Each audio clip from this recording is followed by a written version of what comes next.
સમસ્ત ડીસાવડ 100 ગ્રામ રોહિત સમાજ શૈક્ષણિક સેમિનાર જૂના ડીસા ખાતે યોજાયો। ડીસાવડ રોહિત સમાજ 100 ગામ દ્વારા 18મો શૈક્ષણિક માર્ગદર્શન અને સન્માન સમારોહ યોજાયો। જૂના ડીસા ખાતે રોહિત સમાજનો 18મો શૈક્ષણિક સેમિનાર યોજાયો। ડીસાવાળો રોહિત સમાજનો 18 શૈક્ષણિક સેમિનાર અને વય નિવૃત્ત કર્મચારીઓનું સન્માન સમારોહ કાર્યક્રમ જૂના ડીસા ખાતે યોજાયો। મારો સમાજ શ્રેષ્ઠ સમાજના ઉપદેશથી આજ રોડ ડીસા પાટણ હાઈવે જૂના ડીસા ખાતે રોહિત સમાજ 100 ગામનો દ્વારા શૈક્ષણિક સેમિનાર યોજાયો।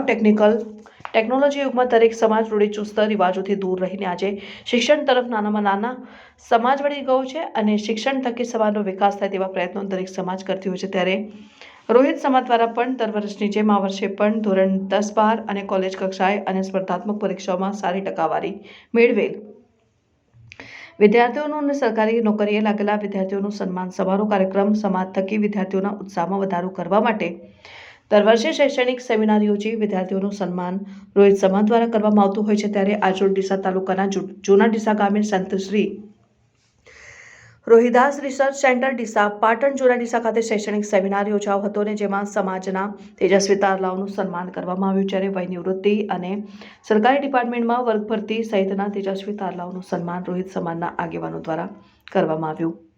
સમગ્ર કાર્યક્રમ 100 ગામ પજ પટેલ બબાભાઈ પુનડિયાની અધ્યક્ષતામાં સમગ્ર કાર્યક્રમ યોજાયો।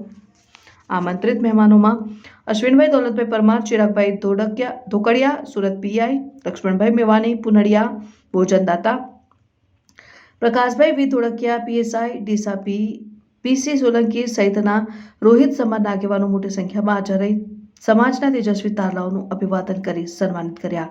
જ્યારે સમગ્ર કાર્યક્રમ શાંતિપૂર્ણ માહોલમાં ડીસા પાટણ હાઈવે જૂના ડીસા ખાતે સંપન્ન